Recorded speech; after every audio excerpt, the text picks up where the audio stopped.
자, 그럼 우리 이동호 의원의 과거 인생을 한번 돌아보도록 하겠습니다.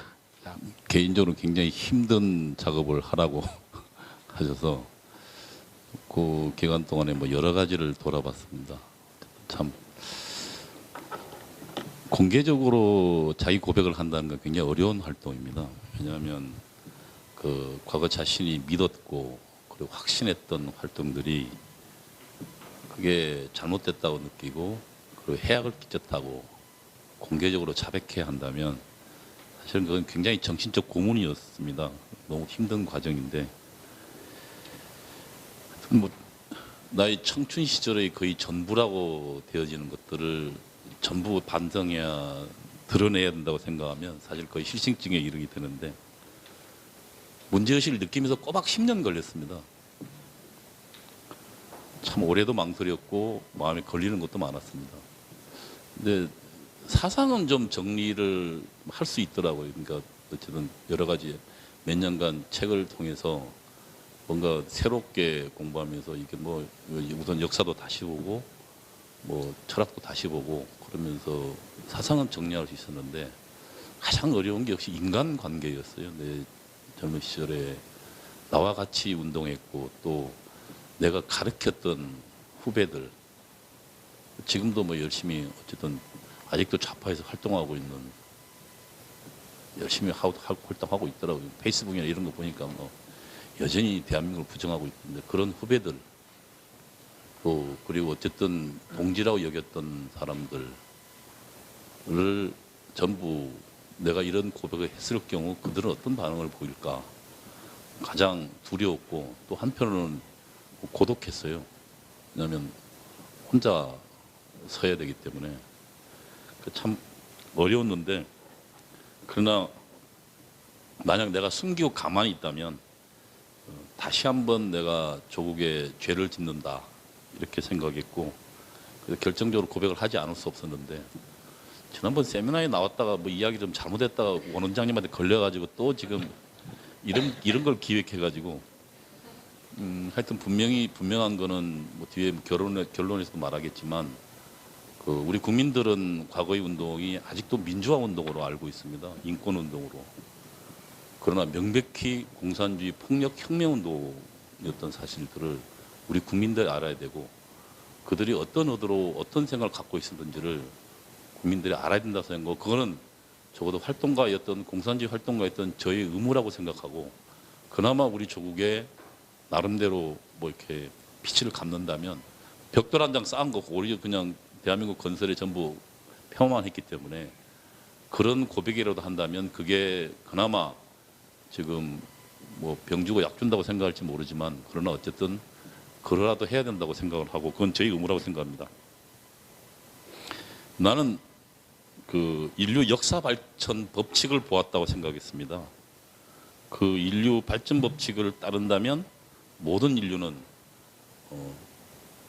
정말 자기의 그 천성대로 일하고 그리고 필요한 만큼 나누어 갖는 아름다운 세계가 우리 눈앞에 펼쳐질 거라고. 그리고 난 책 속에서 사회주의 조국 소련을 받고 책 속에서 북한이 그런 사회라고 나는 믿었고 그리고 그것이 나는 우리가 인류가 지향해야 될 목표라고 생각했고 나는 그것을 먼저 본 선각자라고 생각했습니다.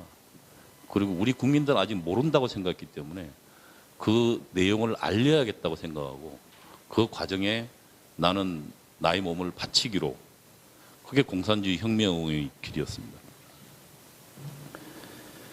대학 서클을 활동을 시작했는데 물론 저는 그전에 뭐 기독교 그 민중신학을 좀 공부하긴 했지만 어쨌든 서클을 시작해서 거기서 맨 처음 들어가면 우선 시각조정 프로그램이 있습니다. 1학년에 들어가면 맨 처음 이야기하는 게 역사 공부를 우선 합니다. 뭐 지금 해방전후사 인식이 뭐 그다음에 그 중국 공산주의자들의 삶을 그 대륙의 붉은 별이니 에드가 스노우가 지은 거 뭐 이런 것들을 좀 우선 읽습니다.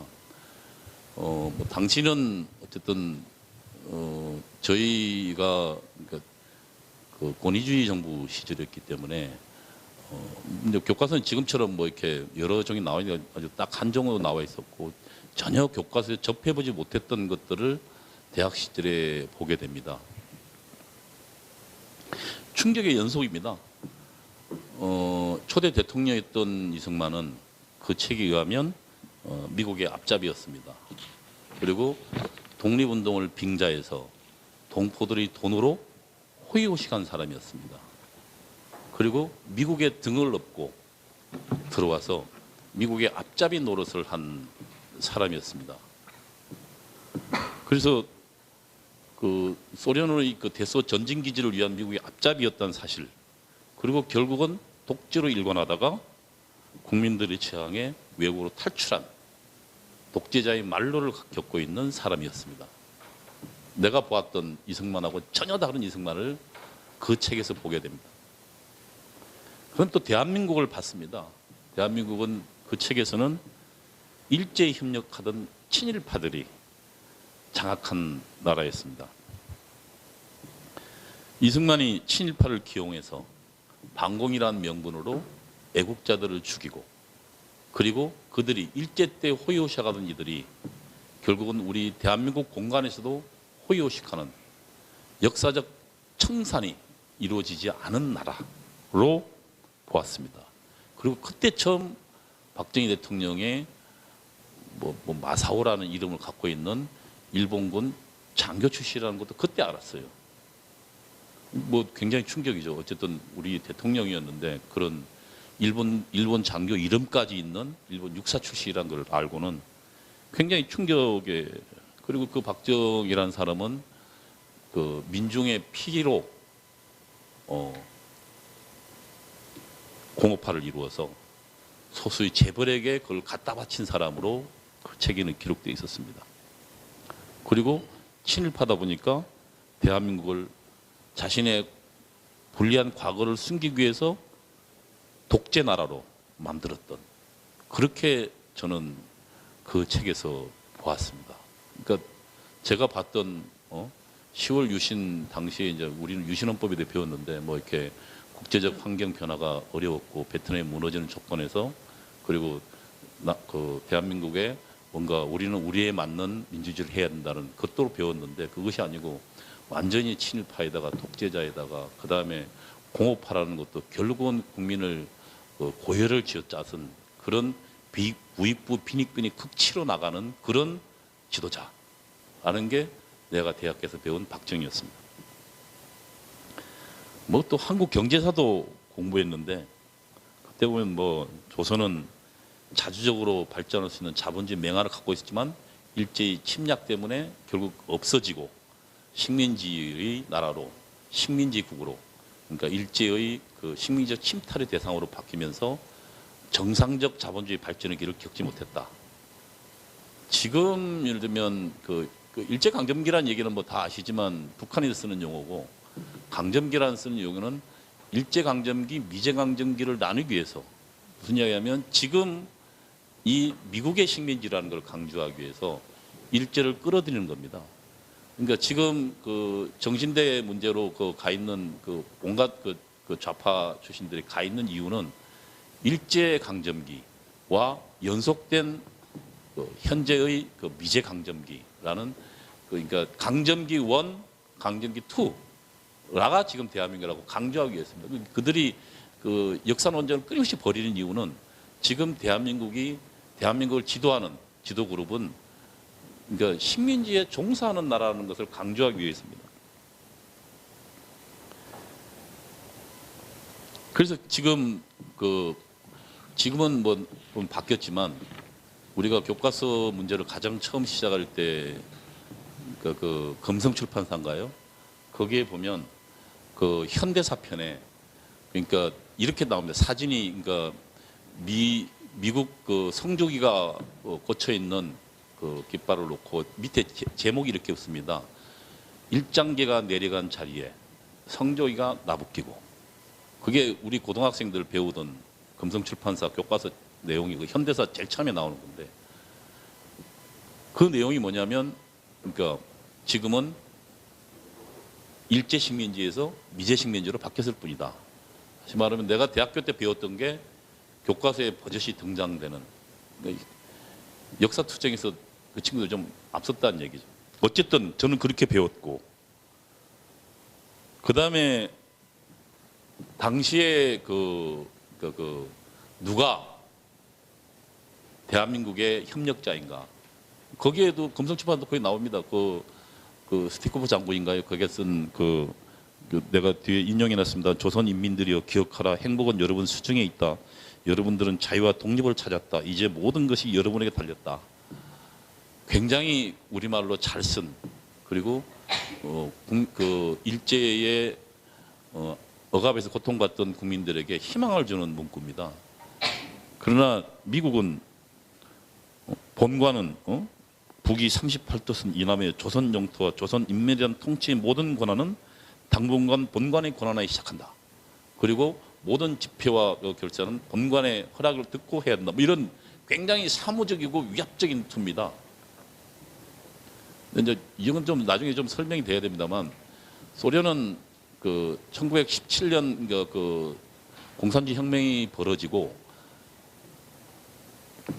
제국 미국이나 영국이나 당시 유럽의 그 자본주의 나라에 대항하기 위해서 자신의 동맹국을 식민지에서, 당시 제국주가 있어 식민지에서 민족해방운동을 벌이는 나라들을 자신의 동지로 끌어들이고, 그리고 그들에게 자금을 댔습니다. 우리 공산주의 운동도 소련에서 공산주의 자금을 받았는데, 어쨌든 그래서 상당히 이런 경험이 많습니다. 제3세계 나라 식민지인데 그런 이해도 많고, 미국은 근데 제국주의를 처음 해봐서, 그러니까 뭐 그 조선을 몰랐고 그런 차이인데, 어쨌든 그러나 그것만 딱 쳐다보면 누가 해방군이고 누가 식민지의 억압군인가를 볼 수 있습니다. 저는 이제 그걸 보면서 또 한편으로 미국에 대해 배웠는데 분단의 원흉이다. 그러니까 뭐 당시 이제 여러 가지 책이 있지만, 나중에 그러니까 포스트 수정주의가 나오면서 수정주의를 부정했지만, 그건 주로 소련이 무너지고 난 다음에 기밀문서 해제되지만, 그 전까지는 6.25 전쟁도 시빌 워라고 있거든요. 내전이다. 내전이 확대된 거지. 그게 무슨 계획적인 게 아니다라고 주장했고, 그다음에 분단도 미국이 분단을 획책했다. 근데 참 그때 그 증거가 클라크 대령하고 두 명이 38선을 제안했다. 38선 제안했다는 얘기는 그렇지. 38선 제안한 건 나라를 나누려고 한 거지. 그리고 46년도에 5월 1일인가요? 이승만 대통령이 정읍에서 지금 더 이상 어려우면 남한만이라도 단독 정부를 구성해야 된다는 발언을 합니다. 근데 이제 그 전까지 공산주의자들은 이미 45년 11월에 임시 조선민주주의 임시인민위원회를 구성하고, 거기서 화폐도 발행하고 토지도 이미 다 재분배하고, 권력을 이미 정부 기능을 행사한 거예요. 이미 1일에 11월에 45년도. 그런데 이승만 박사는 그보다 훨씬 늦게 정읍에서 발언했는데, 어쨌든 그 두 가지를 근거로 분단의 원흉은 이승만과 미국이다라고 이제 제안했었습니다. 미국이 보기에는 자신의 식민지적, 그러니까 개념은 이제 신식민지 통치라고 합니다. 이제 식민지는 직접적으로 나라를 지배하는 방식, 그러니까 일제가 우리를 지배하는 건 식민지라 그러고, 그 다음에 제3세계 민중들의 민족해방운동이 굉장히 열화처럼 일어나서 독립운동이, 그래서 그 방식은 직접 지배 방식은 어렵기 때문에 간접 지배 방식을 도입했다. 그것을 좌파 용어로는 신식민지주의라고 그럽니다. 신식민지주의는 직접 지배가 아니라 대리 권력을 내세워서, 그러니까 미국 입장에서는 이승만이라는 대리 권력을 내세워서, 그다음에 자신들의 미국 대사관이 걔네들의 통치기구고 총독부고, 그다음에 CIA가 예를 들면 한국의 모든 군권과 정보를 장악하는, 그래서 이제 그런 것들로 대한민국을 통치하고, 그다음에 뭐 경제 공부했는데 차관도 결국은 우리의 경제를 자본주의가 기형적으로 발전하고, 걔네들 남아도는 걸 가지고 기형적으로 발전하기 위해서 걔들이 우리 경제를 망가뜨리기 위해서 보낸 거다, 이렇게 주장했고, 전 그렇게 배웠어요. 그다음에 결국은 그 한미 동맹을 미국이 억지로 만들어서 했다. 여기까지가 제가 배운 현대사입니다. 철학도 공부했어요. 뭐 철학을 뭐 변증법적 유물론과 뭐 계급투쟁론, 역사적 유물론 뭐 요즘 다 그 유물이 돼버린, 네? 아무도 믿지 않는 거지만 유물이 됐죠, 그죠? 요즘 뭐 변증법적 유물론, 뭐 역사적 유물론, 계급투쟁론 하면 아마, 그러나 내가 맨 처음 봤을 때는 정말 세상에 뭐 이런 우리 세상을 밝혀주는 새로운 철학이 있을까 해서 하늘에 큰 빛을 봤어요. 난 예술을 본 것보다 훨씬 나는 당시에 이 철학을 공부하면서 인류의 그 철학은 유물론과 관념론의 투쟁이었고 결국은 유물론이 우리 세상에 과학적 발전 법칙을 밝혀줬다고 이야기하면서 야, 난 정말 새로운 세계를 본 거로 느꼈어. 난 이 철학 공부를 하면서. 그러면서 뭐 기본 법칙도 있죠. 뭐 양질 전화의 법칙. 맨 처음에 오면 이제 이것도 가르칩니다. 야, 그 물이 말이야. 처음에 온도가 붙어서 부글부글 끓다가 그러나 그때까지는 물이 온도가 척 오를 땐 전혀 그러다가 일정 100도가 탁 이러면 수증기를 내고 하지 않냐.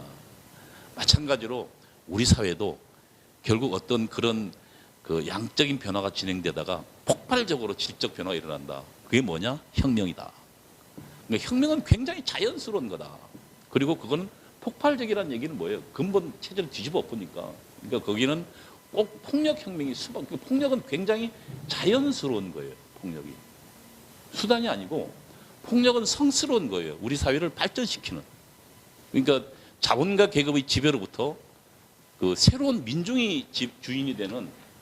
그러니까 지금 그 뭐 작년도 그렇고 공산주의자들 그 좌파들 집회에 가면 폭력 사용을 전혀 부끄러워하지 않잖아요.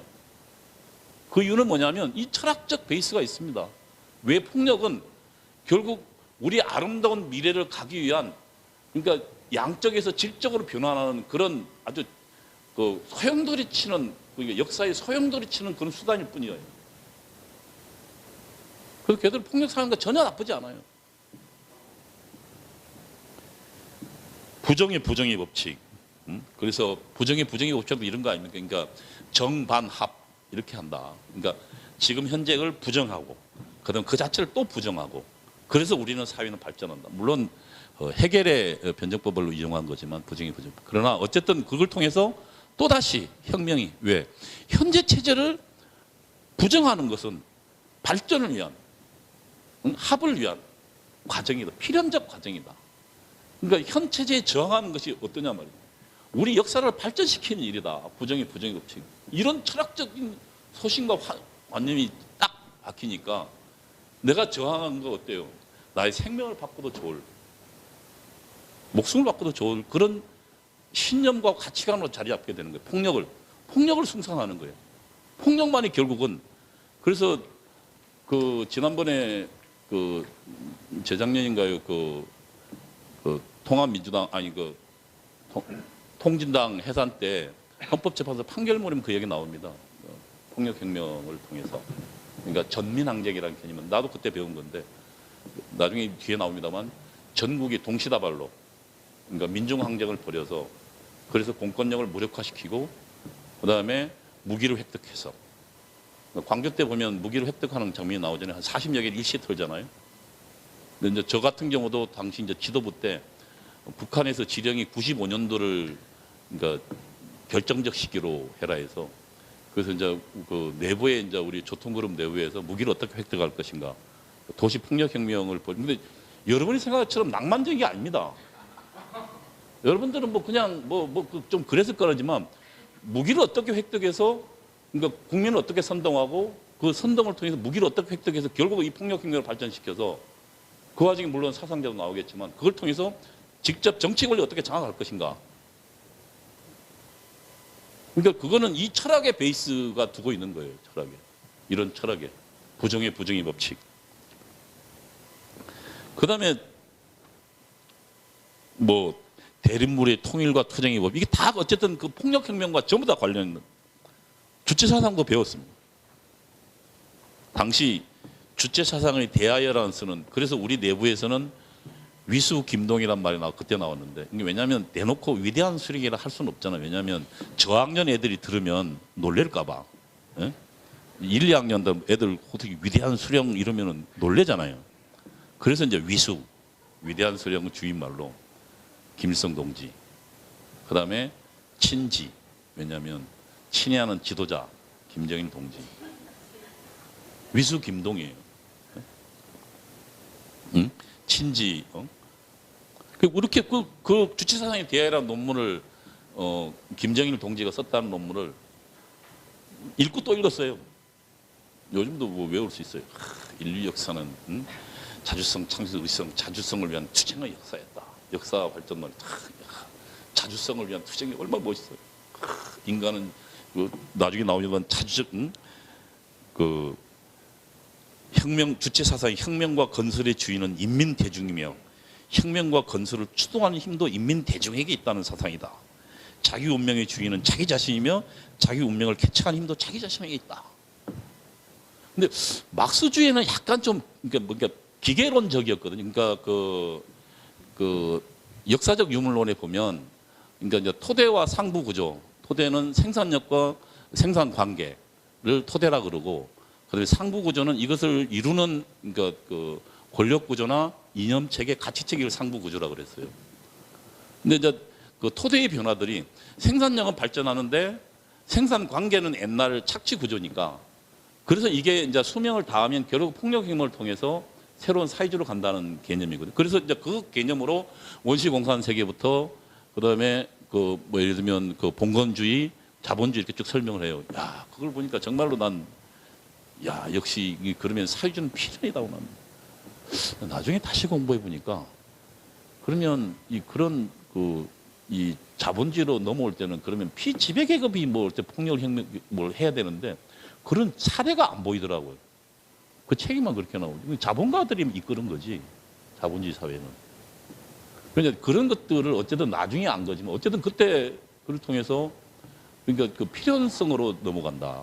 근데 이제 거기에 보면 그래서 토대의 변화가 결국은 인간의 의식도 나중에 역할을 하지만 의식이라는 게 결국은 상부 구조라고 이야기하거든요. 토대는 이제 경제적인 관계, 생산력과 생산 관계 이런 것인데, 그래서 뭔가 그런 어쨌든 그래서 그 자본주의가 발전하지 않는 나라에서는 그러니까 혁명이 일어날 수 없다고 봤어요. 그래서 뭔가 좀 거기에서 인간의 역할이라는 게 좀 빠져 있잖아요. 근데 이 주체 사상을 뻥 보는 순간, 야, 이건 또 정말 새로운 복음이 내려왔다, 하늘로부터. 죄송합니다만 제가 이렇게 머리가 모자라서 그래요. 근데 뭔가 하늘로부터 큰 복음이 내려왔다, 이거. 야, 그동안 막스 레닌주의는 뭔가 좀 사람에 대해서는 뭔가 좀 설명을 안 하고 있는데 주체 사상에 대하여 주체 사상 공부하니까 거기에는 야, 인간이 얼마나 자주적이고 사회 역사 운동에서 가장 핵심적인 인간이다 말이야. 근데 뒤에가 약간 걸리더라고. 인민 대중의 이익은 수령이 가장 이상적으로 대표하기 때문에 인민 대중을 옹호하는 입장, 곧 수령을 옹호하는 입장이라고 이야기하는 이 문제는 약간 걸리긴 했어요. 그렇지만 뭐 어쨌든 혁명에서 지도자 역할 정도는 난 이해했는데 그 관학 자주파애들은 이건 빼더라고. 관학 자주파애들. 걔들은 역시 좀 똑똑해요. 애들이 서울대 애들이니까 중심이니까. 얘들은 나랑 토론했는데 우리는 수령론 인정할 수 없다.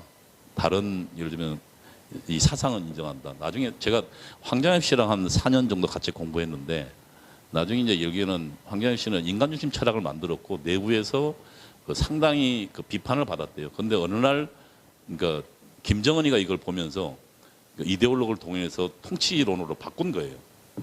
그러면서 이제 주체사상에 대하여라는 논문을 그러니까 집단적으로 만든 건데 어쨌든 그러나 나는 거기에서 야, 뭔가 인간의 역할들을 뭔가 그래서 그 주체사상 이렇게 나옵니다. 막스 레닌주의는 과거의 세상을 반영했지만 현재의 시대를 반영하지 못했다. 그 중에서 인간이 차지하는 철학의 운명, 철학의 사명의 문제를 처리하지 못했다. 철학의 사명이란 인간이 어떻게 발전하고 어떻게 생성해 나갈 거냐에 대한 것들을 해명해 줘야 되는데 막스 레닌주의는 그러니까 어쨌든 생산력과 생산 관계 뭐 그것과 예를 들면 상부지 이것만 설명했지. 그러나 인간의 운명의 문제는 설명하지 못했는데 주체체장 이걸 했단 말이에요. 내가 기독교 신자니까 아이고 하나님 아멘. 정말 새로운 난 그걸 봤. 그래서 정말 외웠어요.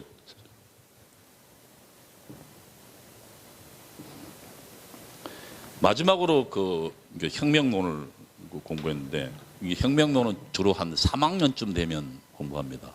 그리고 이제 주체 사상도 그러니까 혁명론 거의 끝날 때쯤 왜냐하면 북한 거 왜냐하면 뭐 나오기 때문에 그래서 이제 그러니까 우리 내부에서는 1학년은 1학년에 맞게끔 교육시키고 2학년은 2학년에 맞게끔 3학년쯤 들어가면 혁명론을 하죠. 그리고 혁명론 한 애들은 주로 이제 집회에 나가면 미리 비밀리에 뭐 요즘 뭐 안 보겠지만 이제 세칭 이제 가투라 그러는데 그 거리를 장악하고 이제 기습적인 시위를 벌이는 거예요. 그래서 이제 주로 그때는 화염병을 우리는 꽃병이라 그러는데 그거를 이제 미리 웃지 마요. 우리는 화염병을 그 경찰을 이거는 그 압제 독재 경찰이기 때문에 이건 뭐 죽어도 상관없다고 생각했어요. 그래서 거기다가 휘발유 넣고 불 붙여가지고 터트리면 그 아마 경찰들 굉장히 공포스러웠을 거예요. 불 붙여가 날라오기 때문에 그 터지면 확 터지잖아. 그 어쨌든 그걸 이제 만들어서 이 경찰하고 대치 전선이 형성합니다. 왜냐하면 그래야 지금 뒤에 따라오는 일반 학생들의 대우를 그러니까 투쟁 대우를 지켜줄 수 있거든.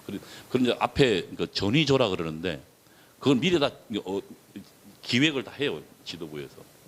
그러니까 87년도 이제 예를 들면 명동 같은 경우도 다들 뭐 자연 발생적으로 웃기지 마세요. 공산주의자들은 절대로 자연 발생 믿지 않아요. 철저히 그러니까 그것 때도 각 대학별로 어디에 집결하라. 그리고 선을 그려줘요 지도부들이. 그래서 어디에서 집결해서 몇 시에 동이라는 게 지금도 이게 옛날 용어인데 이제 그 데모를 주동하는 사람, 주동자라는 의미에서 이제 동이라 그래서 동이 뜨거든요. 그러면 예를 들면 뭐 옛날에는 뭐 유리창 깨고 나타나는 요즘은 이제 그럴 필요 없으니까 뭐 예를 들면 갑자기 핸드마이크 들고 쌩 사이를 올리면서 뭐 한국들이야 이러면 이제 그 주변에 3, 4, 5 이게 모여있던 애들이 모이는 겁니다. 되게 재밌는 건 그 와중에 경찰도 좀 정보가 좀 있어요. 그 당시 경찰이 굉장히 꽤 열심히 정보를. 그래서 보면 이제 우리가 어디 모이는 이제 모든 가두 투쟁을 나갈 때 가보면 그 시간대쯤 되면 쓸데없이 애들이 어슬렁어슬렁 많이 거려요. 그리고 경찰도 쓸데없이 어슬렁어슬렁 그리고 서로 시계를 쳐다보고 있는 거예요. 그래 이제 딱 때 되면 이제 동이 뜨고 그러면 그 동이 뜨는 사이에 그 사이에 뱅가들이 달라붙어요. 그래서 걔들이 이제 시위대의 앞줄을 형성해서 그래서 걔들이 벽돌을 깨서 벽돌도 던지고 그 다음에 이렇게 화염병을 가지고 경찰하고 투석전을 벌이죠. 그러면 그 사이에 이제 그 전선이 형성되면 그러면 이제 자연히 비무장한 일반 대중들이 뒤에 이제에서 그러면서 구호를 외치고 그 다음에 여기서 이제 어디로 진출하라를 사진을 미리 다 제가 주로 했던 이제 지하 투쟁 지도부였던 그래서 항상 현재 사전 답사를 미리 다 해요. 해서 거기서 지도를 다 그려서 그걸 가지고 그러니까 연락선을 통해서 다 나눠주는 거예요. 그러니까 뭐 자연 발생 뭐 이런 거 없어요. 그리고 그날 나갈 투쟁 구호도 이런 것도 다 미리 정해서 주는 거예요. 어쨌든 이제 그래서 혁명의 롱을 공부했는데 대남 혁명 방송인 국외 소리 방송 당시 이제 단파 라디오에서 했어요.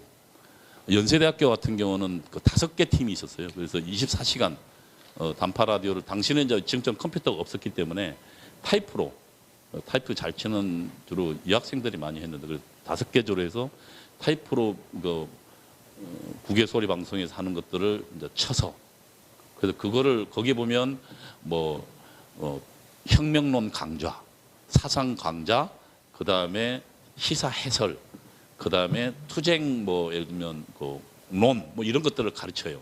그러니까 그거를 전부 다 이제 듣고 그걸 타이핑해서 이제 좀 이제 학생운동 내에서 계급이 높으면 타이프 원본을 봅니다. 저 같은 경우는. 근데 계급이 낮으면 그걸 복사해서 애들 내려보내야 될 거 아니에요. 그럼 맨 이제 2학년이나 뭐 이렇게 저 하부로 내려가면 안 보여요, 이게. 복사해서 복사를 10번씩 넘어서 해야 돼. 그러니까 그래서 이 활자체가 잘 보이는 걸 들고 있으면 그건 이 지도부고 그다음에 잘 안 보이는 걸 들고 있으면 그건 이제 말단. 그래서 지금도 이렇게 했는데 이제 글자를 추론하는 거죠. 글자 몇 개 안 보이기 때문에 이 글자가 도대체 뭘까? 뭐 안 보이는 거 이렇게 읽어보면 굉장히 좀 내가 아직도 훈련을 잘하는데 그게 당시 그때 그래서 그 전부 북한에서 한 방송이에요. 거기서 이제 나오는 게 대한민국 미제국지 식민지였다. 미국은 대한민국을 정치, 경제, 군사 전 분야에서 실질적으로 통치하면서 이게 지금 그 민족해방 인민주의 혁명론 이번에 그 통합진보당 애들이 갖고 나왔던 논 그대로예요. 왜냐하면 혁명론은 그 구체적인 전략적 시기가 바뀌기 전에는 혁명이 달성하기 전에 혁명론은 안 바뀌어요. 전술적인 예를 들면 그 시기는 바뀌지만 전략은 절대 바뀌지 않아요. 이게 지금 이미 1985년도에 우리에게 다시 한번 한번 했던 건데 이게 이제 북한은 1970년대에 정식화 시킨 거예요. 그 노동당 대회에서 정식화 시킨 거를 우리는 이제 그때 80년도에 85년도에 이거를 이제 알게 됐죠. 나중에 어떤 해프닝도 있었냐면 맨 처음에 이제 공산주의 도시적 혁명론을 보면은 사회평가가 나와요. 사회평가. 지금 이 사회가 어떤 사회인가. 그래서 이제 그게 예를 들면 이제 막스 레닌주의 쓴 사회 구성체론이라고 이제 주체 사상인 그것을 사회 성격론으로 해요. 이제 거기에서 그 권력의 성격을 훨씬 더 그러니까 권력 자체가 중요하다고 해서 그러니까 아까 이야기했지만 공산주의에서는 막스 레닌주의에서는 토대 지금 현재 자본주의 사회인가 봉건 사회인가는 토대가 생산 관계의 발전이 중요하다고 봤지만 그러나 그 북한의 주체 사상과 거기에 들은 민족해방 인민혁명론에는 그러니까 어쨌든 그 권력이 누구 손에 있나를 굉장히 중요시했거든요. 그래서 거기에서 이제 사회 성격론은 어쨌든 그래서 이 사회가 어떤 사회인가라는 걸 평가하는 거예요. 그래서 이제 그 당시 맨 처음에 70년대 우리가 이제 초장기에 입수한 것들은 식민지 반봉건 사회라고 우리는 배웠어요. 근데 운동권도 알지만 NL과 PD가 있잖아요. NL이란 아까 이야기한 민족해방 인민주의 혁명론 그러니까 민족해방 내셔널 리버레이션 그래 NL이에요. PD는 이제 그 피플즈 좀 왜냐하면 주사파하고 그다음에 그다음에 할 황성준 같은 그 PD파하고 서로 다른 게 영어를 잘하면 PD파고 영어를 못하면 나 같은 주사파예요. 꼴통 주사파. 왜냐하면 우리는 그 아메리카에 대한 불타는 적개심을 갖고 있었기 때문에 아메리카 용어를 배울 필요가 없었다고. 근데 이제 그전 PD 애들은 전부 그 외국어로 공부했으니까 그래서 뭐 주로 영어를 많이 그래서 딱 그 지금도 근데 운동권 내에서 서로 이렇게 서로 주도권 싸움을 하거든요. 근데 이제 그때 PD에서 뭐라냐면 야 이 새끼야 지금 이 자본주의가 얼마나 발전했는데 무슨 아직 반봉건 사회냐 봉건 사회란 말이냐. 그리고 이제 뭐 우리는 우겼어요. 지주 서작 관계가 아직도 있다. 근데 무슨 지주 서작 그러니까 하도 그러니까 우리가 그 논에서 밀리니까 북한에서 85년도에 특별 방송을 했어요. 한국 사회는 식민지 반봉건 사회가 아니고 식민지 반자본주의. 왜냐하면 자본주의가 정상적으로 발전하고 기형적으로 발전했다 해서 이제 반자를 쓴 거예요. 그래서 그 다음 날부터 우리도 싹 이제 반자본주의 사회다. 우리도 자본주의 왔다라고 이제 이야기해서 뭔가 봉변을. 당시 북한이 얼마나 우리 대한민국 운동에 깊숙이 개입했나를 밝혀주는데 제가 나중에 그 북한에서 난파된 간첩 그 누구예요? 그때 우리 학생 운동권 대표들 만나고 돌아다니다가 잡힌 그 김 누구 있었잖아요. 그 뭐 그때 지금 우상호도 만났고 그 이인영이도 만났고 했던 그 간첩이 있어요. 그 간첩 이야기 들어보니까 한국 운동권들을 만나니까 우선 북한이라고 간첩으로 밝혔는데도 전혀 거리낌 없이 그 다음에 오히려 부탁하더래요. 그 책자 좀 나온 거 없냐. 이런 혁명론. 당시에 이제 91년도인가요? 그 주체의 혁명운동론이에요. 주변론, 주체의 혁명운동론이라 해가지고 책자를 일본을 통해서 한국으로 유입시켰거든요. 근데 그거를 이제 갖고 있는 사람도 갖고 없는 사람도 있으니까 간첩에도 그걸 부탁했다고 내가 그 이야기 들었어요. 어쨌든 이제 그렇게 해서 우리 대한민국 사회는 이제 식민지 반자본주의. 그러면 식민지 반자본주의는 두 가지가 있어요. 식민지 사회란 뭐예요? 식민지를 극복해야 되죠. 그게 민족 모순이라고 그러는데 그러니까 뭐냐면 식민지를 반대하는 투쟁이 최우선이에요. 그럼 식민지 주체가 누구예요? 미국이고. 그다음에 자본주의 사회는 자본주의는 그 자본가가 계급적으로 노동자를 지배하는 사회예요. 그럼 계급적 지배를 철폐하는 것 두 개가 그러니까 민족 모순과 계급 모순. 계급이란 그 노동자와 자본가의 모순. 민족 모순이란 미국과 한국 민중 간의 모순. 이 두 가지 모순이 중첩되어 있다고 보는 거예요. 그러나 가장 중요한 건 지금 우리가 이렇게 된 거는 결국 미국 덕분이다. 그래서 나중에 3대 투쟁 과제가 나와요. 자주민주통일이라고. 그전에 이인영이가 국회의원 되고 초장기 우리 시대의 과제는 자주민주통일이라고 이야기하던데, 그게 이제 여기서 그전에 우리가 주체 사상을 수입하기 전에 한 번도 자주민주통일이라는 용어가 우리 대한민국 운동권에 나온 적이 없어요. 북한의 용어를 갖고 오면서 우리가 나왔거든요. 그게 3대 투쟁이에요. 그러니까 이걸 위해서는 자주, 말은 좋지만 반미 자주화 투쟁, 반미 투쟁, 반파쇼 민주화 투쟁. 이거는 뭐냐면 국가보안법을 철폐한다 할지, 그다음에 그 국정원들을 해체한다. 그러니까 우리는 파쇼 포갑기구 해체라 그러는데, 끊임없이 지금 국정원 그 해체해서 결국 국정원 무력화됐잖아요. 그리고 국가보안법도 철폐하는 시도를 계속 있었고, 국가보안 독소제한 뺀다고 계속 이야기하면서 사실상 지금 국가보안 거의 많이 무력화돼 있어요. 그게 이제 반파쇼 민주화 투쟁이에요.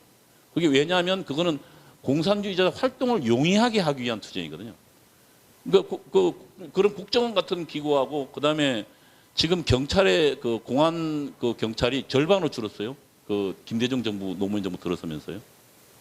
그리고 걔들 경찰 그 우수한 경찰들 다 그 좌천시켰어요. 그게 반파쇼 민주화 투쟁, 혁명의 나름대로 조건을 구성한 투쟁입니다. 그다음에 하나가 이제 연방제 통일 투쟁, 그다음에 북한 바로. 이게 당시에 우리가 했던 것 중에 그 아마 북한 바로 알기 운동을 88년도, 89년도에 각 대학별로 쫙 벌였어요. 북한 바로. 그게 뭐냐면 연북의식, 그러니까 북한과 뭔가 연대하는 의식을 고취하는 투쟁이거든요. 그러니까 지금 이제 얼마 전에 그 누구예요? 그 북한 갔다 온 신 무슨 여자 그 또라이. 근데 걔가 나는 북한에 대해서 뭐 진술하잖아요. 그리고 거기에도 뭐 사람이 살고 있었네 그러면서 뭐 거기에 뭐 북한에 뭔가 뭐 의료 시설이 어떻고 뭐 일반 가서 뭐 그냥 무료로 애들 다 하고. 그게 어쨌든 연북의식 고취 투쟁이에요. 그러니까 통일 투쟁의 일환이에요. 그게. 그러니까 입장에 딱 보면 그건 통일 투쟁이거든요. 그 다음에 가장 중요한 건 반미 투쟁이에요. 그러니까 모든 만악의 근원이 반미다. 나중에 내가 그거를 알게 됐는데, 그때는 난 뭐 이렇게 이론 좀 알았는데, 나중에 보니까 지금 북한에서는 이걸 할 수밖에 없었던 이유가 한미동맹에 의해서, 그러니까 만약에 북한이 침략을 하면 90일간 그 주한미군과 그 현재 그 대한민국 군이 저항하면 90일 이내에 북한에서, 그러니까 미국에서 본토에서 약 60만 그 육상군과 해군과 그 다음에 2,000척의 그러니까 2,000대의 비행기, 그러니까 전술항공기, 그 다음에 200여 척의 항모 및 전단이 들어와서 북한으로 진격하도록 돼 있어요. 지금 한미 그러니까 작전 계획 5027에 보면, 물론 그거에 좀 더 발전시킨 개념들이 있지만, 어쨌든 그렇게 보면 북한은 대한민국과 전쟁을 벌이는 순간 세계 최강 군대와 또 대한민국 군과 최강의 적을 맞이해서 싸울 수밖에 없는 조건이에요. 그러면 내가 만약에 북한 지도자 입장이라도 결국은 이 혁명을 완성시키려면 어때요? 한미동맹을 와해시켜야 되죠. 그러니까 틈만 있으면 미국이 뭔가 잘못한 거 끄집어 침소봉대하잖아요. 뭐 미국에도 미국 병사들 중에서도 뭐 이렇게 사고 친 애들 어디나 없어요. 그러나 유독 그 다음에 미선희 여순이 같은 경우도 모든 그걸 뭐 예를 들면 미선희 여순이 죽인 살인마라고 불렀잖아요. 그리고 지난번 그 MB 때 광우병 때 그 이렇게 뭐입니까 뭐 뇌송송 어쩌고저쩌고 말 붙여서, 나도 옛날에 뭐 그런 말 만들어내긴 했지만 참 말도 잘 만들더라고. 뇌송송 뭐 어쩌고. 그러니까 그걸 통해서 뭘 구성하냐면 반미의식을 고취시키는 거예요. 그래서 한국과 미국을 이간시키는 거예요. 미국이 물러날 수 있도록. 상당히 노무현 때 그 근처까지 갔었죠. 그러니까 그 한미연합사 해체하고, 그 다음에 그 내가 나중에 보니까 지금 동두천에 있는 그 미군들 있잖아요. 그게 뭐냐면 미국 입장은 굉장히 이 자존심 상해 있더라고. 인질로 잡혀 있던. 그러니까 지금 북한이 서울을 점령하려면 진출로에 미군 부대를 배치해 놨어요. 그러니까 우리는 지금 그 나토처럼 자동 개입 조항이 없거든요. 그러니까 미군 부대를 배치해놔서 전쟁하지 않고는 그 지역을 통과할 수 없도록 해놨어요. 그러니까 미국 입장에서는 자기 의사와 상관없이 어쨌든 붙어야 되는 거예요. 그 전쟁이 벌어지면 할 수 없이 자동 개입할 수밖에 없어요. 근데 그거를 우리 훌륭한 노무현 대통령께서 빼라 해가지고 평택으로 빼셨잖아요. 그러면 이제 자동 개입, 이제 전쟁을 할 건지 말 건지는 내가 보기에는 미국 대통령과 의회 판단이 있어야 될 거예요. 그리고 그전에는 제가 공부해 보니까 공짜였더라고. 한 1,500조 정도 되더라고요. 그러니까 미 본토에서 날라오는 그 자산 가치가. 우리가 한미연합사가 150조 되고, 그러니까 주한미군이 갖고 있는 게, 재단이 죄송하지만 우리 그 대한민국 군대가 갖고 있는 게 한 150조 되고, 1,500조 정도를 무상으로 쓸 수 있고, 그리고 북한에 징기카도 돼 있는데, 나중에 이 개념에 그러니까 그 노무현 정부에서 이걸 흐트러 놔가지고 이제 이거 다시 어떻게 할 건지 다시 해봐야 될 텐데, 그 아마 돈을 줘야 될 거예요. 어쨌거나 그래서 미국 입장에서 보면 모든 투쟁을 반미에 집중시키는 이야기는 굉장히 북한 입장이 현실적인 거예요. 그러니까 이게 그래서 주한미군을 떠나보내지 않고서는 절대로 남한을 적화시킬 수 없다는 결론이 이런 거예요. 그러니까 북한의 혁명론은 굉장히 현실적인 거예요. 걔들 입장에서는. 그래서 모든 걸 이관시키고, 그래서 알기에는 지금 그전에 요즘 좀 나아졌습니다만 옛날에 북한이 그 연평도 포격전 이후로 좀 우리 젊은이들 많이 좋아했지만 그전에 보면 북한보다 미국이 더 나쁜 사람이라는 그 의식도 있어요. 그러니까 그게 지난 수십 년간의 우리 혁명가 동지들의 그 헌신적인 노력 덕분에 대중화된 거예요. 그 의식이, 반미 의식이. 그게 그러면 그거. 근데 저 언제까지 계속 해야 돼요? 내가 이렇게 하루 한 번씩 해도 되나요? 예? 예. 그래서 이제 그게 지금 그 북한의 전략 전술론이에요. 그러니까 지금도 벌어지고 있지만 이 일들이 그냥 자연 발생적으로 절대로 이루어지지, 공산주의자들은 절대로 그렇게 생각하지 않습니다. 모든 투쟁은 의식적이고 계획적이고 또 폭력적이 한다는 게 전면항쟁을 벌입니다. 그래서 그것들이 벌어지고 있고, 그 당시에 예를 들면 상황들을 설명해 보면, 뭐 예를 들면 봅시다. 호원철폐 독재 차도에서 6월 때도 물론 이제 그 4.13 호원 조치가 있었어요. 저 전두환 대통령이 이제 민주주의 안 가겠다, 간선제 그대로 하겠다. 그래서 이제 그 연세대를 비롯해서 내가 그때 연세대학교 지도부였는데, 그래서 이제 그 우리 그 애들을 시켜서 이제 애들은 우리 서클 이제 회원들을 시켜서 단신 농성을 벌였어요. 단신 농성을 벌이면서, 근데 그것도 그 단신 농성 벌이려면 비장하게 보이려면 이제 흰 저고리와 이런 걸 입고, 그리고 애들이 잘 봐야 돼. 우리만 굶으면 열받잖아요. 그래서 애들이 잘 보이는 곳에서 굶어야 되잖아요. 그래서 그 연세대학교 도서관 광장 앞에서 처음에 한 40명 정도를 단식 농성을 시켰다고. 이제 그래 한 며칠, 한 일주일까지는 아니고 한 3, 4일 정도 하고 있는데, 제가 그날 얘들이 집회하면서 아마 전두환 대통령 화형식을 했던 모양이에요. 근데 나는 그것도 모르고 이제 애들 단식 시켜놓고 이제 돌아다니다가 밤에 잘 데가 없어가지고 이제 애들 그 단식 농성 하고 있는 곳에서 밤에는 이제 학생회관 들어가 잤거든요. 그래서 거기서 이제 뭐 자고 있는데 누가 깨우더라고. 보니까 뭐 이렇게 화이바를 쓴 전투경찰이 들어온 거예요. 그러니까 경찰이 걸린 거야. 우리 왜냐하면 평화롭게 단식 농성하고 있는 청년들 이들이 잡아갔다. 그날 연세대학교가 7,000명이 집회에 나왔더라고. 7,000명. 그럼 나는 이제 걔들 또 잡혀가면 저것끼리 뭐 있을 때도 계속 굶기로 했나 봐요. 근데 나는 이제 모르고, 그리고 그 지도부는 자기를 속여야 되기 때문에 뭐랬냐면, 당신 거기 왜 있었냐. 왜냐면 나는 뭐 흰옷도 안 입고 있었으니까. 애들이 밥 굶는다 하길래 불쌍해서 내가 있었다. 그래? 그러니까 나중에 이 형사가 내가 전문가가 아닌 모양이야. 아우, 당신은 참 억울하군요. 정말 억울하다. 난 애들이 밥 굶어서 정말 불쌍해서 내가 이따가 잤는데 당신 나 깨워보 이렇더라. 그래가지고 더 이상 나는 조사할 게 없다고 해서 맨 처음에 이제 딱 내려가서 보니까 식당으로 안내하더라고. 새벽에 이제 그 끌려갔으니까. 그래서 한참 밥 먹고 있었지. 근데 나중에 이제 애들이 후에 조사받고 내려오는 거야. 흰옷 입은 애들이.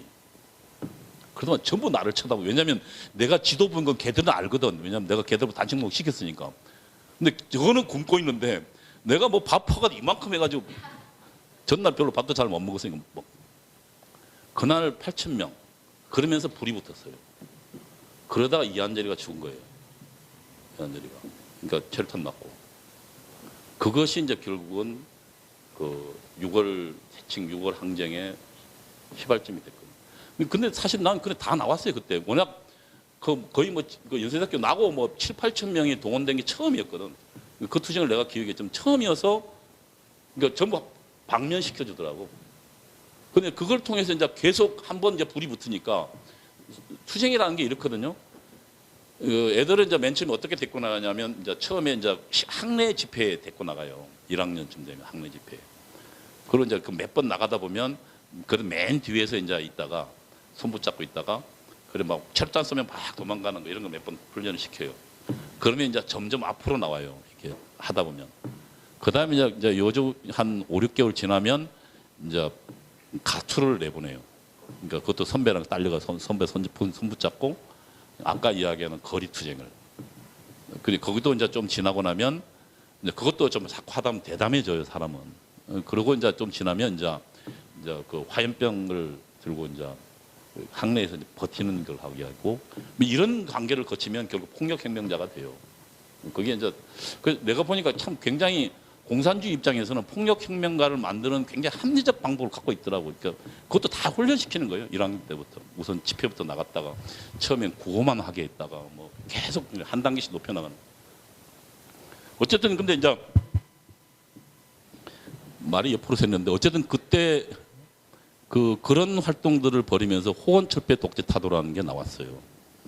근데 그때 우리는 이제 내부의 논쟁은 그러면 이 6월 투쟁을 통해서 만약에 새롭게 정부를 구성한다면 이 정부가 우리가 이야기하는 그러니까 자주적 민주정부 이번에 그 헌법재판소에 나왔지만 그러니까 NLPDR 혁명을 통해서 들어선 정부 그러니까 북한과 그 연북 의식을 갖고 있는 정부를 말하는 거예요. 그러니까 그러니까 노농동맹의 그 주력군의 우리 공산주의자들의 영향력 하에 있는 정부. 이걸 이제 자주적 민주정부라고 그랬는데 그 정부는 아니다. 그래서 그 전 단계를 민주연립정부라 불렀어요. 제가 그때 이제 그 우익은 죽었는가를 다시 생각한다 해서 양동환 선생이 민주연립정부 전술에 대해서 이야기했길래 내가 그 이야기 했지만 그래서 이 정부는 민주연립정부다. 그래서 그러니까 김대중 정부를 우리는 상정하고 이 민주연립정부와 우리의 공산주의자들이 공산주의 내세우는 그런 정수분자는 들어간 게 아니라 공산주의자들이 내세우는 예를 들면 그런 그 민주 애국 인사라고 우리 부르는데 그런 인사들을 이제 연합으로 구성한다. 그래서 거기를 통해서 우리 공산주의자 공간을 확보하고 결국은 나중에 폭력혁명을 통해서 이제 자주적 민주정부 간다. 그리고 최종적 목표는 결국 북한하고 연방제를 통해서 폭력혁명 혹은 또 뭐 이렇게 우수하면 평화적 방법 어쨌든 어떤 방법을 통해서든 한다라는 게 최종 목표였는데 그래서 거기에 우리는 자주적 민주정부다. 그러니까 자주적 민주정부 아니고 민주연립정부다. 다음에 들어서는 건. 그래서 그렇게 성격 규정을 하고 이 투쟁을 어디까지 끌고 갈 거냐. 그래서 민주연립정부 구성까지 끌고 간다. 우리 목표 있어요. 그래서 이제 민주정부 구성 뭐 이렇게 이야기는 우리가 그 당시에 나오는 건 호원철폐 독재자뿐만 아니라 군부 독재 지원하는 미국 놈들 뭐라는지 알아가 꼭 왜냐하면 미국 놈이 모든 걸 근원이니까 이 구호에도 전부 당시 문건을 보면 다 이게 나와요. 거기에도 이런 전략적인 그 고려들이 다 들어가 있는 거예요. 그리고 그러니까 민주정부를 구성하자. 민주정부란 그러니까 우리의 공산주의와 연립하는 정부, 민주연립정부다. 그게 이제 그 당시에 6월 투쟁에 우리 그 내부 문건 다 나와 있는 얘기입니다. 그래서 87 6월 투쟁은 그것이 확장이에요. 그래서 각 대학별로 연대에서 출발한 그 활동이 각 대학별로 그러니까 당시에 내가 보기에는 이제 민주화에 대한 요구들이 있었어요. 그리고 대부분 나중에 저 공부해 보니까 그 국민소득이 한 5천에서 7천 불 사이에 그 민주주의 고도화를 요구하는 운동들이 벌어지더라고요. 그러니까 우리나라뿐만 아니라 그 영국에서도 마찬가지고 거의 대부분의 민주주의 고도화는 국민소득이 성장함에 따라서 그게 맞는 정치 체제를 요구하더라고요. 어쨌든 이제 그게 그러니까 당시 우리 87년이 아마 그 단계에 들어가 있었을 거예요. 우리 국민소득이. 그래서 그것과 맞물려서 그 각 대학별로 버리고 그래서 오전에는 각 대학별로 그다음에 오후에는 명동성당으로 결국 그것이 6월 항쟁의 밑거름이었죠.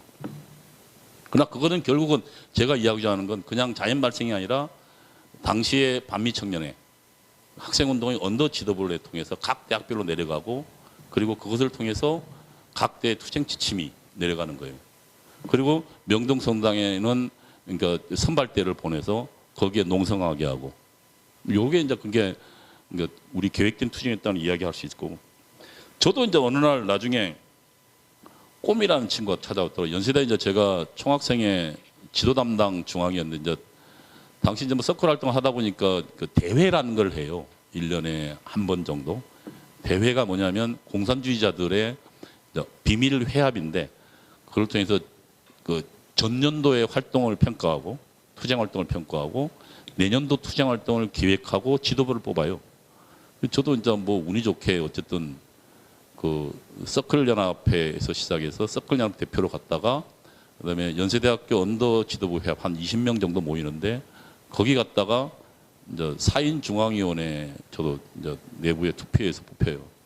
공산주의자들도 내부에 민주적이에요. 그런 거에서는. 그러니까 그래서 제가 이제 중앙위원이 돼서 그 연세대학교에 제가 이제 총학생 지도합니다. 중앙위원 4명인데 한 명은 이제 전체 대표 이제 1위. 내가 2위를 했는데 그래서 이제 저는 총학생회 지도 담당으로 당시 이제 제가 총학생회 기획부 차장이에요. 그 직책은 기획부에. 그러나 밤에는 내가 대장이에요. 그래서 이제 그 총학생회 지도부를 다 모아놓고 지금 현재 우리의 그 투쟁 방향은 뭐다. 투쟁 지침을 내리고 그다음에 투쟁 계획을 내리고 구호를 내려요. 그다음에 각 부서의 활동을 보고받아요. 제가. 보고받고 그 문건으로. 그걸 가지고 중앙위원회에 가서 다시 4인 중앙위원회 그 내부에 토론하도록 돼 있거든요. 그다음에 이제 그래서 저는 총학생 지도 담당이었고 당시 총학생장이 그 지금 그 연세대 우상호 씨죠. 그리고 이제 제가 있을 때는 그 감옥에 좀 가 있었기 때문에 김병규라고 부총학생회도 대행하고 있었고 나중에 또 감옥에 갔다 와가지고 제가 어쨌든 그리고 이제 투쟁 담당 중앙위원이 있고 그러니까 이제 그 가투나 뭐 그 각 대학 간 연대 투쟁을 지휘하는 그다음에 선전 담당 그러니까 뭐 선전물들 비밀 그 문건들을 내리는 그 4명이 있었거든요. 그러고 있는데 이제 그러고 이제 제가 임기를 1년 마치고 나왔는데 누가 보좌에서 갔더만은 당신의 투쟁 활동을 높이 평가해서 앞으로 우리 조직에서 활동해라. 가보니까 이제 그게 조통 그룹이었어요. 자신을 꼼이라고 이름을 바뀐 친구가 그러니까 꼼이 이제 공산주의자를 약칭적인 것처럼 바뀐 친구가 당신에 대해서 그동안 열심히 지켜봤다. 그래서 이제 같이 좀 더 큰 일을 해보자. 그러면서 이제 나보고 그 전대협으로 들어가라 그러더라고요. 그래서 전대협 밑에 들어가서 결국 뒤집어서 결국 제가 이제 그 연대사국장이 됐죠. 그러니까 연사국장은 굉장히 중요한 자리예요. 왜냐하면 그러니까 통일전선 사업을 조직하고 기획하는 자리거든요. 그러니까 공산주의자 통일전선 사업이 굉장히 중요하잖아요. 그래서 이제 그때 당시에 이제 뭐 만났던 사람들이 김근태, 이부영 뭐 이런 사람들하고 그다음에 제가 YSDJ를 이제 주로 만나고 그다음에 그러니까 젊은 나이에 꽤 출세했죠. 공산주의자로서는. 그리고 당시 이제 뭐 노동, 농민, 도시빈민 이런 걸 총괄하는 제 밑에 서청년, 이제 서청년이 전대협을 대신했는데 서청년 연사국 직원이 한 20명 넘었으니까 어쨌든 그 활동들을 벌이면서 그때 우리가 벌인 게 그거예요. 그 임수경 방북 사건을 그러니까 지난번에 이야기했지만 임수경을 우리가 통일운동을 보다 더 대중적으로 벌이기 위해서 뭔가 특단 대책이 필요하다라고 내부에서 하고 그래서 그걸 하기 위해서 뭔가 센세이션 바람을 일으켜야 된다. 충격을 줘 충격파 요법으로. 그래서 당국에 그러니까 그 경찰 당국이나 정보 당국에 노출되지 않은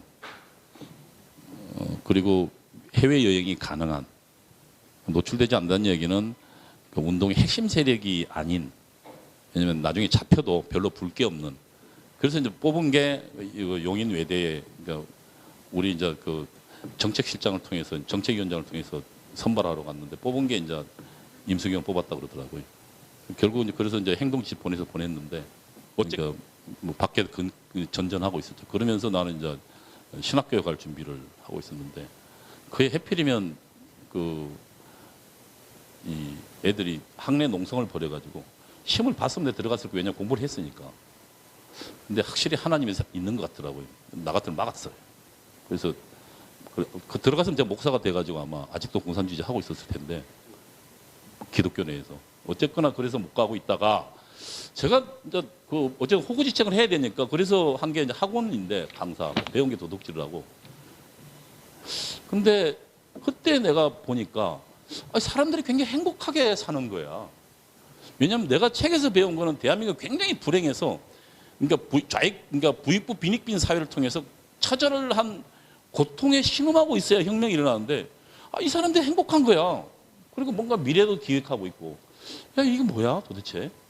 내가 처음 어쨌든 학생운동을 그만두고 사회에 나와서 학원을 통해서 일반 국민들을 봤는데 뭔가 좀 이상하다. 그리고 그 사람 하루하루 열심히 살고 있더라고. 꿈을 세우고 저축도 해가면서 뭔가 좀 이상하단 말이에요. 우리는 이 민중들은 이 자신들이 계급적 처지를 깨닫고 있지 못하기 때문에 우리 같은 혁명가들이 이들을 그 자신의 불쌍한 처지를 잘 선전선동하면 이들이 혁명에 주력권 나와야 되는데 이들이 뭔가 행복하게 사니까 이거 굉장히 돌겠는 거예요.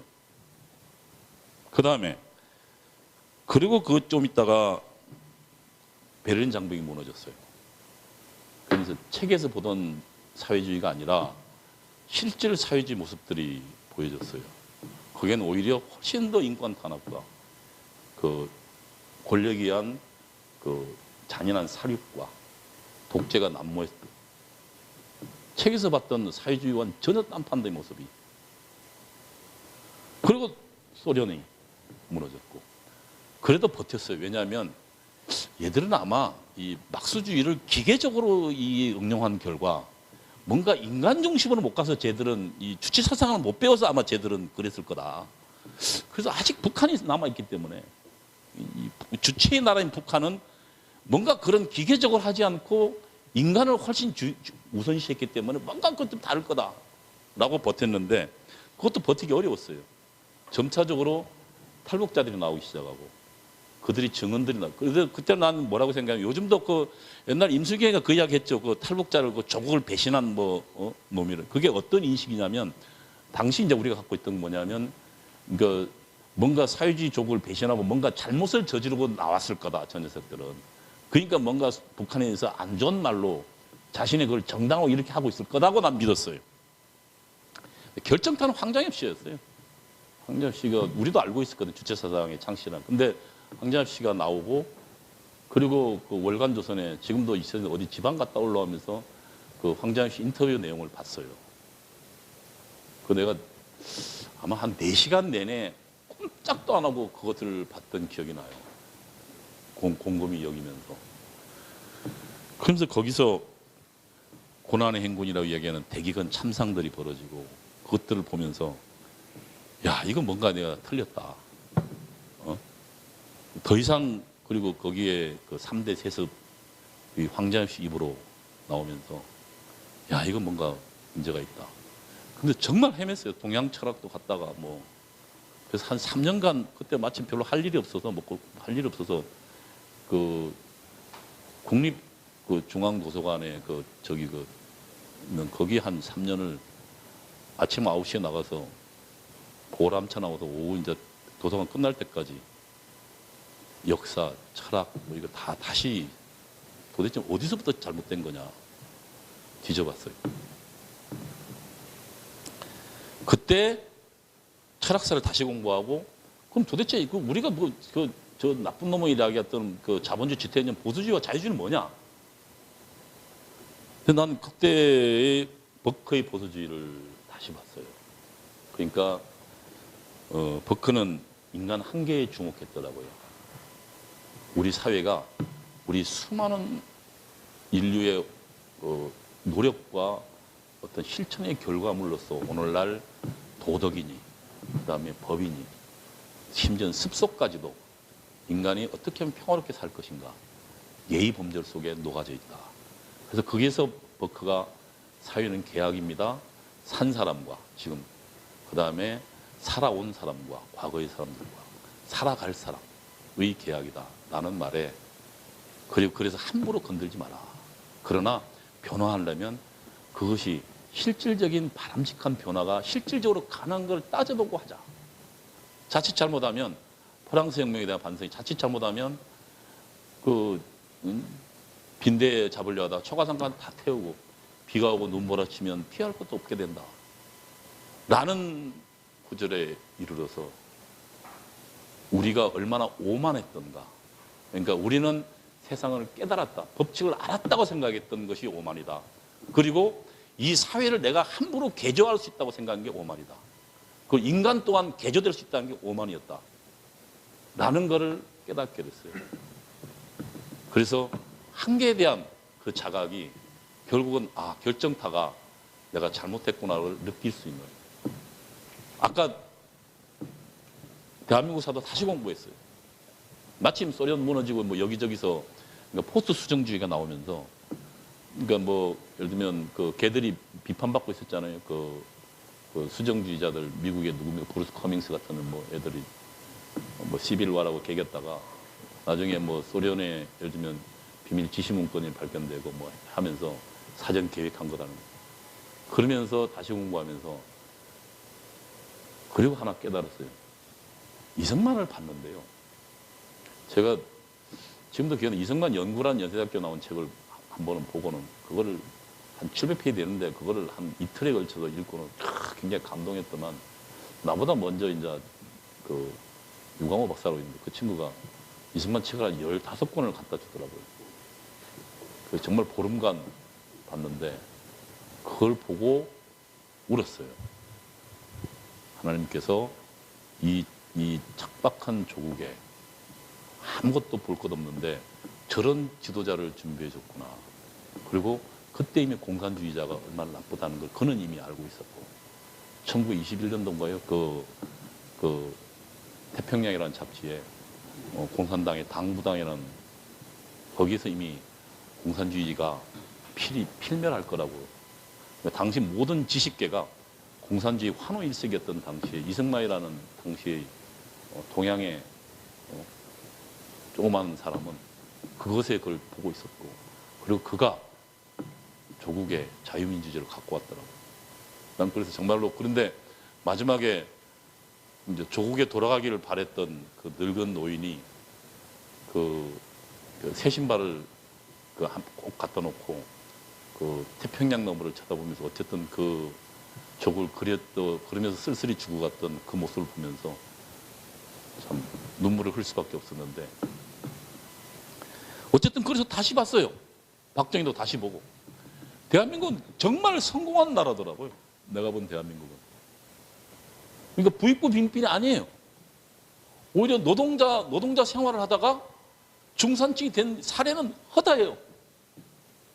내 바로 옆에도 있어요. 내 그 여동생 남편 그 가족들. 그 정말로 배운 게 없어서 고등학교도 안 나왔거든요. 노동자 생활에서 지금 교회 장로하면서 집 한 세 채쯤 되고 잘 살아요. 정말 노동자로 시작했어요. 그런 성공 사례 수도 없이 많더라고요. 유광호 박사의 논문도 아마 그 논문이죠. 야, 근데 부익부 빈빈이 아니더라고. 훨씬 더 자기 꿈을 이룬, 그리고 제3세계 유일하게 산업화에 성공한 나라고. 그러니까 기적처럼 일어난 나라. 난 그래서 박정희를 다시 봤어.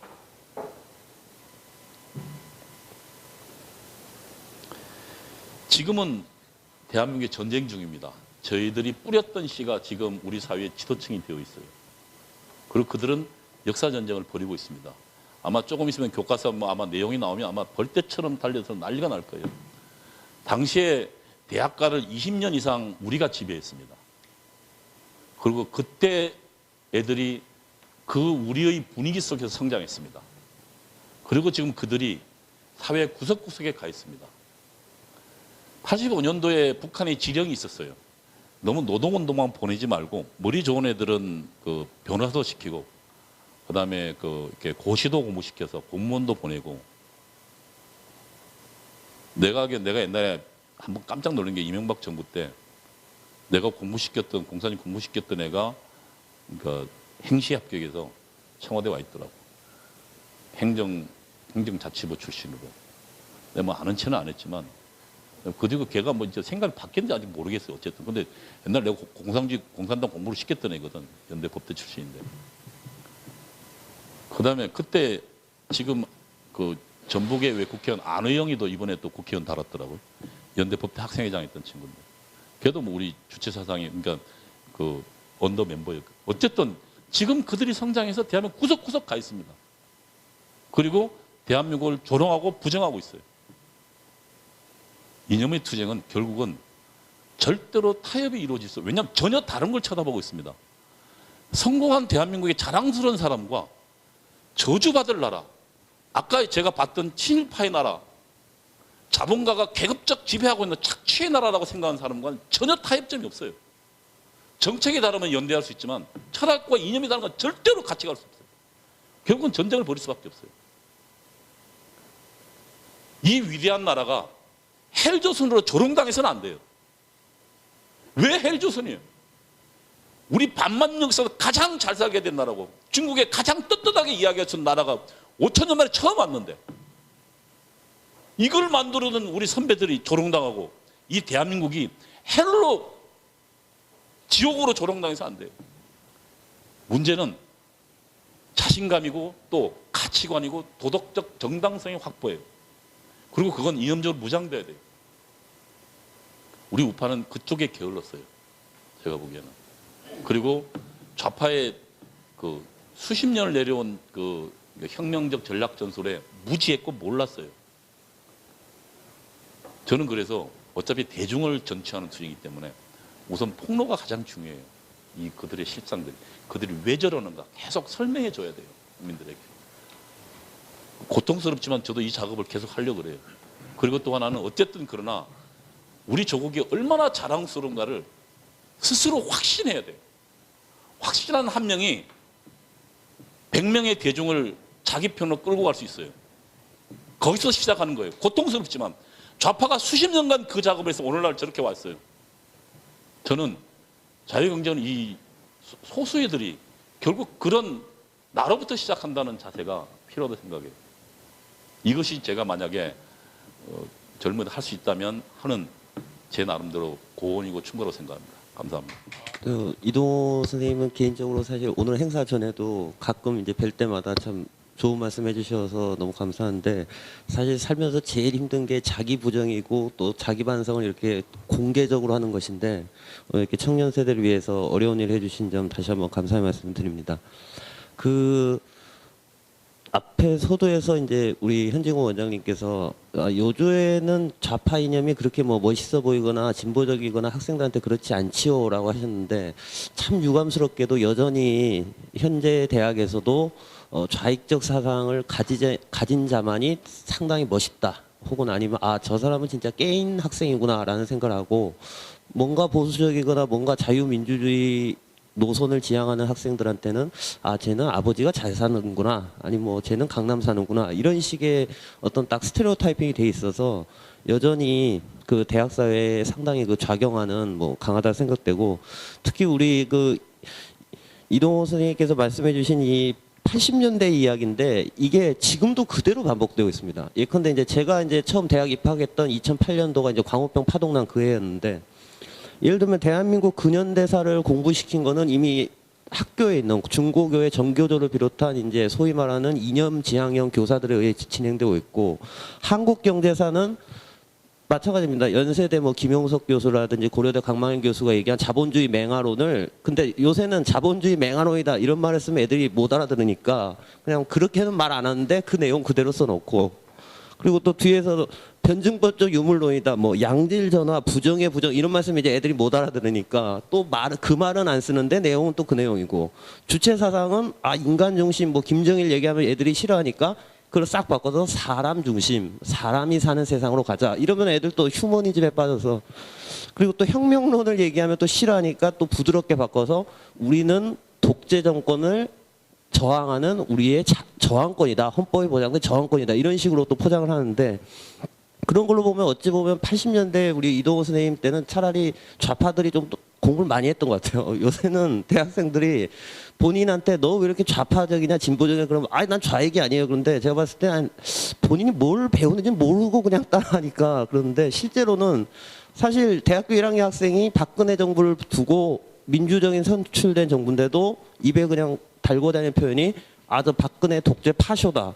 근데 사실 파쇼라는 표현은 사실 지금 정치에서는 어울리지 않는 표현이죠. 또 그 아이들이 과연 정말 파쇼의 의미가 뭔지를 알고 쓰는 것도 아니고 여전히 아마 이동호 선생님 세대 때 그 말씀하신 20년 동안 장악했던 게 그 노선은 아직도 그대로 남아서 지금의 총학생회 멤버뿐만 아니고 서클은 이제 동아리로 바뀌었고 또 단체 이제 가투는 없어진 대신 학내 집회로 바뀌어서 여전히 그 세력들이 학내에서 우리 젊은 층들을 똑같이 좌경 세력으로 또 이동호 선생님이 좀 겪으셨던 어떤 그 돌아가는 길 굳이 사실 돌아갈 필요 없는데 돌아가는 인생의 낭비를 여전히 조장하고 있다라는 생각이 들어서 오늘 그 이동호 선생님께서 이렇게 어렵게 얘기해 주신 진짜 인생 고백 굳이 어려운 길을 갈 필요 없다. 처음부터 자유민주주의 또 시장경제라는 올바른 가치를 찾아서 20대랑 30대가 사실은 가장 인생에서 제일 자신의 미래를 그릴 수 있는 적절한 시기인데 낭비하지 말고 돌아가지 말고 가라라는 말씀해 주셔서 저는 이 방송과 오늘 행사 내용이 좀 많이 전달됐으면 좋겠습니다. 특히 여전히 지금 제가 이제 학부 1, 2학년들 만나봐도 저를 만나면 대단히 신기하게 여겨요. 아니 저분은 뭐 집이 그렇게 잘 사는 분도 아닌 걸로 알고 있고 뭐 그렇게 뭐 부르주아 같지도 않은데 왜 이렇게 좌익 노선을 싫어하나. 근데 사실 반면에 근데 그 학생들을 보면 또 저는 또 거꾸로 생각이 들어요. 저렇게 똑똑하고 성실하고 참 착한 학생들인데 왜 아직 저기에 저렇게 매력을 느끼나 하는데 좀 그런 점에 있어서는 좀 저희가 그거는 본받을 필요가 있을 것 같습니다. 시장 경제나 아니면 보수주의적 가치를 전파할 때 그걸 좀 뭐라 그럴까 요즘 세대에 맞게 좀 부드럽게 접근한달까 그런 것은 좀 필요할 것 같습니다. 그런 거 보면 이 좌파들은 참 그걸 잘하는 것 같아요. 포장술은 정말 능해서 1학년들 들어오면은 우리 사람 중심 사람이 잘 사는 세상을 만들자 이런 식으로 이제 좌파 이 파리를 하는데 우리 우파도 그거에 맞서서 본질은 버리지 않더라도 좀 소프트한 터치로 대학생들에게 올바른 가치관을 좀 더 전파할 수 있는 대중적인 운동이 필요하지 않을까라는 생각을 해보았습니다. 네, 감사합니다. 저는 이제 이동호 위원님께서도 이제 말씀하셨고 이승수 이제 토론자님께서도 말씀을 너무 잘해주셔서 제가 이제 중학교 때부터 정말 아까 이승수 토론자님께서 말씀하셨지만 정말 좌파들이 아시다시피 뭐 생각 없이 그냥 어쩌다 보니까 그렇게 되어 온 사람이 많습니다. 저도 그 중에 하나였고요.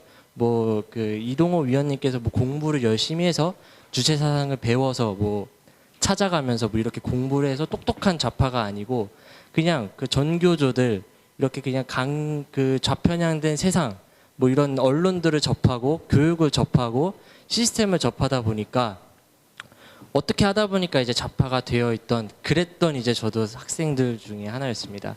제가 이제 중학교 시절에는 이제 이명박 정부 초기 때였고 그때 이제 한창 이제 광우병 파동이 이제 일어났을 때입니다.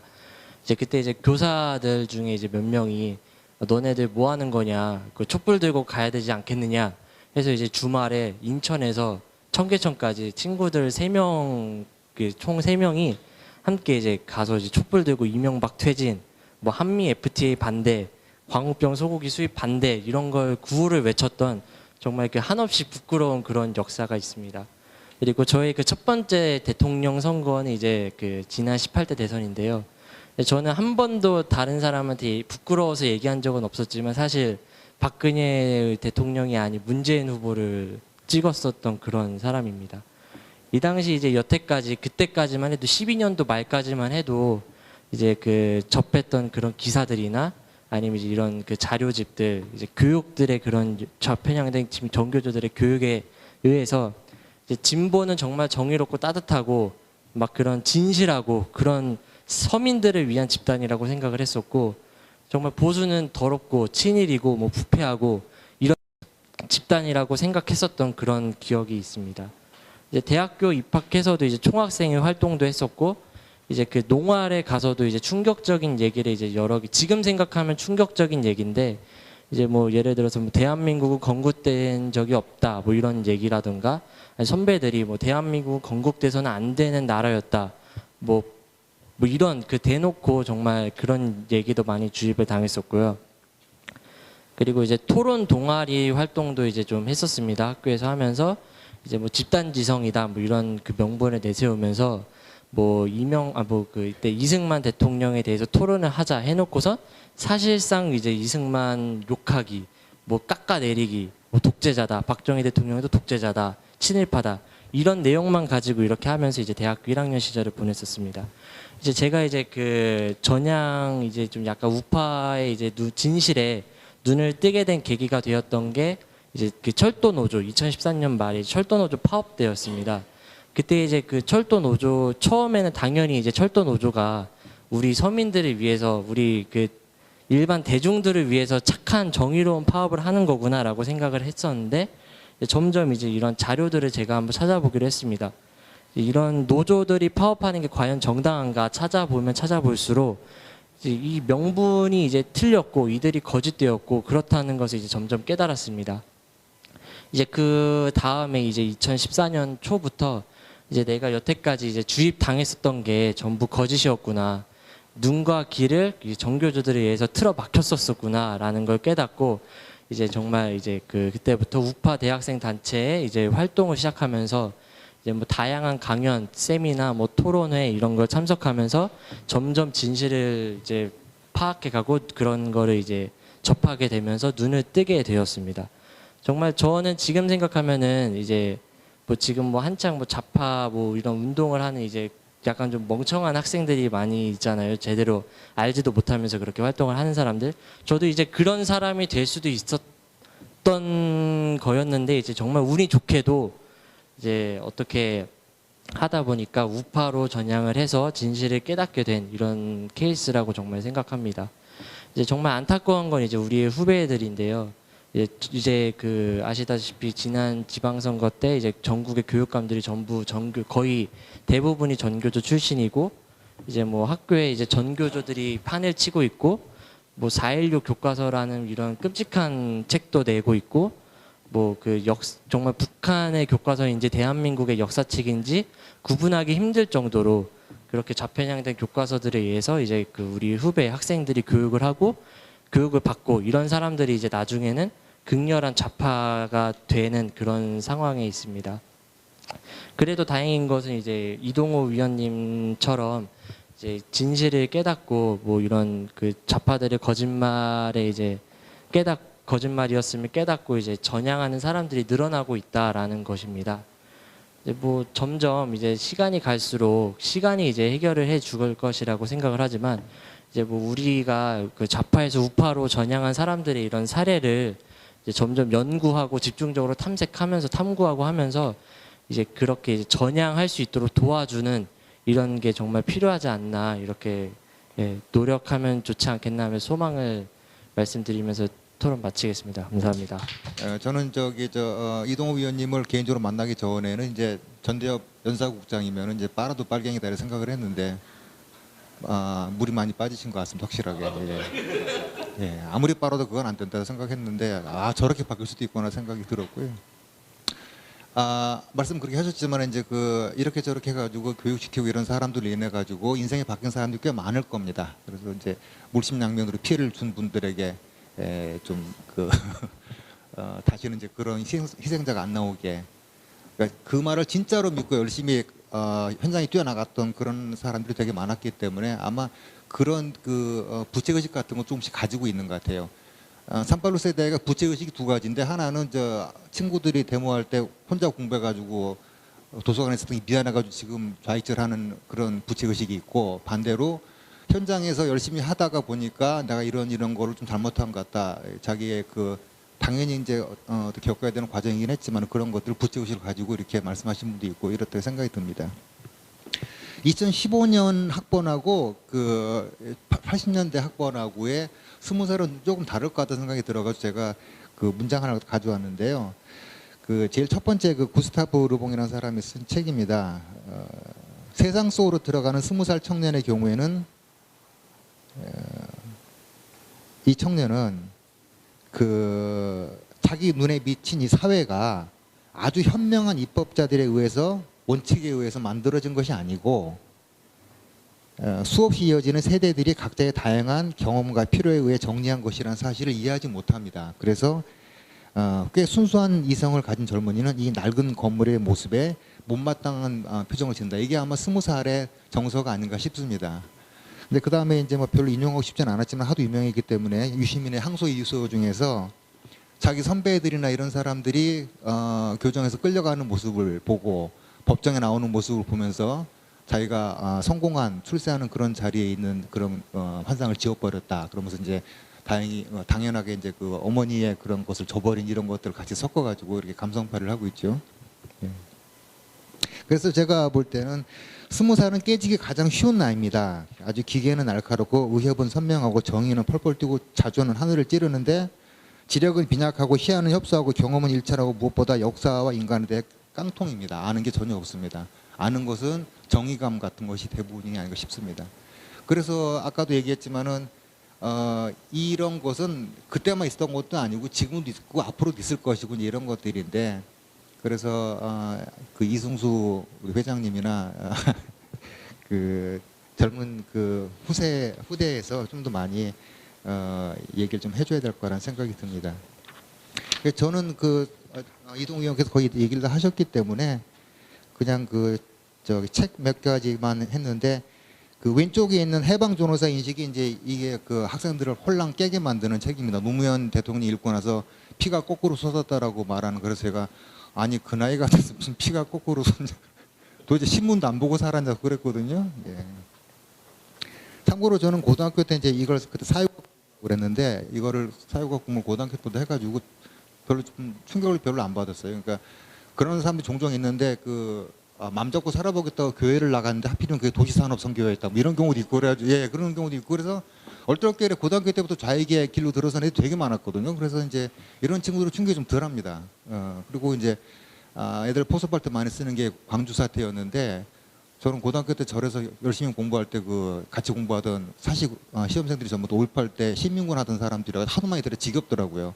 그래서 저는 그런 것이 별로 없었는데 같이 85년대 대학에 입학해서 친구들이 변해가는 모습을 보면서 아 이렇게 변해가는구나. 그리고 어느 날 갑자기 주체사상을 모르는 놈들하고는 철학을 논하지 않겠다. 뭐 이런 말을 하는 애들을 보면서 이념이 얼마나 무섭게 사람을 장악하는지를 실제 목격을 했습니다. 아까도 말씀드렸지만은 이 사람이 자기 생각을 버릴 때는 첫 번째로는 자기 주변의 인간관계고요. 두 번째는 스스로에 대한 것을 부정하는 그 마음이 되게 중요한 것 같습니다. 일단 계기도 필요한데 사회주의권이 무너지면서 PD들이 왕창 단체로 전향했다라든가 아니면은 북한의 기아 사태를 보고 나서 그 주사파들이 전향하는 이런 식으로 계기를 만들어 주지 않으면 어떤 사람이 갑자기 나 오늘부터 딴 거 할래 이렇게 말하기 어렵거든요. 그래서 자꾸 폭로전을 자꾸 해줘야 되는 이유가 거기 있습니다.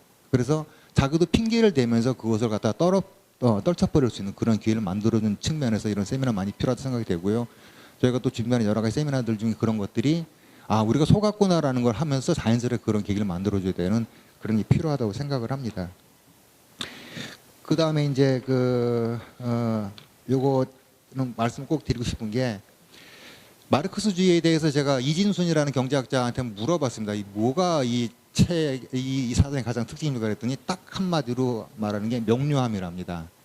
그러니까 그 이동욱 위원님께서 예수님을 만난 것과 똑같은 그런 생각을 할 만한 것이 마르크스주의를 딱 보는 순간에 세상이 너무나 선명하게 보이고 역사가 훤히 들여다 보이고 내가 갈 길이 보이고 누가 반동인지 딱 눈에 나오는 겁니다. 그렇기 때문에 1초도 안 망설이고 그 길로 뛰어들어가지고 전력 매진하는 이런 일이 발생을 하는 거거든요.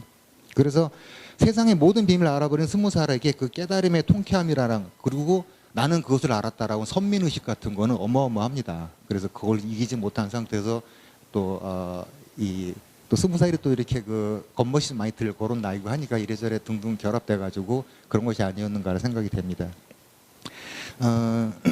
하필 이제 이 그 병이 이제 제가 볼 때는 좀비형 전염병이어가지고 꼭 남을 뭅니다. 혼자만 물들어가지고 그러면 되는데 꼭 이렇게 친구들과 팀을 짜가지고 후배를 끌어들여가지고 공부를 시킨 다음에 공장에 집어넣고 뭐 이런 것들을 꼭 하게 되는 이런 좀비형 스타일인데 이 사실에 이게 백신이 없습니다. 이 좀비를 물리칠 때는 누가 놔주는 게 아니고 내가 스스로 백신을 놓고 나와야 되는데 이때 필요한 것이 저는 용기라고 생각을 합니다. 그래서 이 용기가 있을 때만이 비로소 20살은 20대를 끝내고 어른이 된다 이런 생각을 종종 해봅니다.